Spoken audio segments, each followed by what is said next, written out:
And because of that military stance of Russia, so far Syria has not fallen.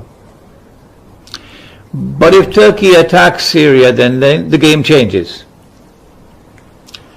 Because Iran will then become part of the war. Iran will not stand idly by. And Russia will then have to accept that its historic moment, its moment in history has arrived. Russia will not be able to fold its arms and stand idly by if Turkey attacks Syria. Perhaps Christian eschatology may want to speak and recognize a Turkish attack on Syria to be the opening round for the eventual conquest of Constantinople. And so I expect that great wars are going to now commence one after the other.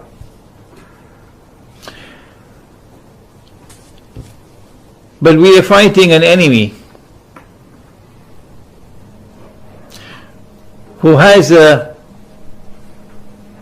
messianic obsession. It is an irrational obsession. An enemy who is hell-bent, without regard for consequences, in achieving his goal. It doesn't matter how many must die. It doesn't matter even if most of mankind must perish. It doesn't matter if thousands of nuclear weapons are going to be used in a great war. It does not matter to that enemy. They are hell-bent on achieving their objective of establishing Israel as a ruling state in the world. And so for Russia to believe that you can sit back and the fight is between the Muslims and Israel, you'll be living in dreamland. Because they want Russia to also bend her knee and bow before them. And they want China to bend her knee and bow before them. And that's why Russia is ringed with nuclear missiles all around you. But I don't think the Russians are fools. I think the Russians know very well what the game plan is.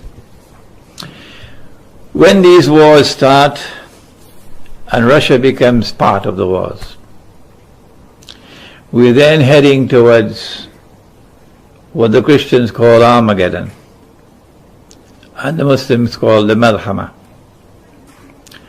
And our Prophet has spoken about those great wars, and that greatest all wars, as being such a great war, he says, that birds will fall from the sky, indicating perhaps radiation in the sky,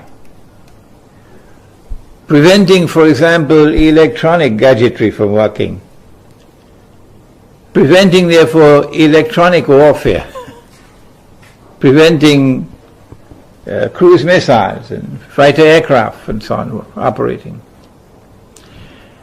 So great will that war be. At the end of that war, or towards the end of that war, comes the conquest of Constantinople. And I've asked myself many times, well, why would a Muslim army march to Constantinople? For the Christians, yes, I can understand. Hagia Sophia. This was your city.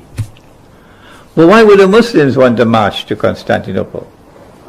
Is it simply because we want to wage a war in alliance with the Christians to conquer Constantinople? It doesn't make sense to me. A Muslim army should be marching towards Jerusalem, not to Constantinople. And I've come to the conclusion, and when I give an opinion, of course, I always say, I don't want you to accept it. No, unless you are convinced that it is correct. But please don't deny me the freedom to offer an opinion. that the conquest of Constantinople is strategically important because of the Bosphorus.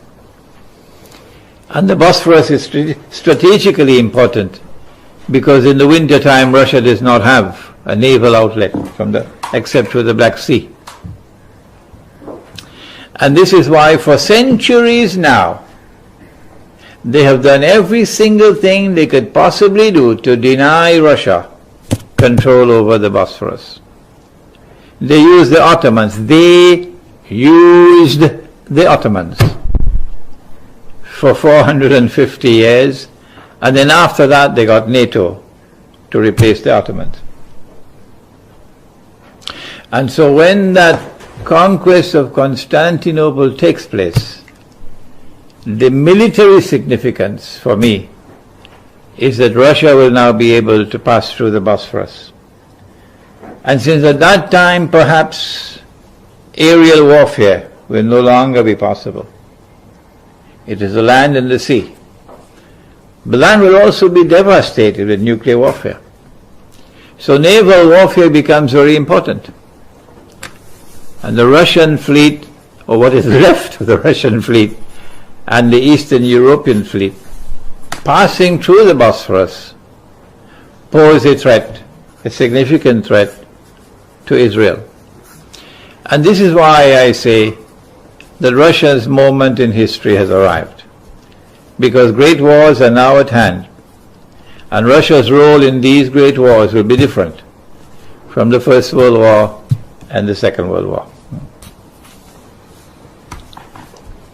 So I would make a little summary.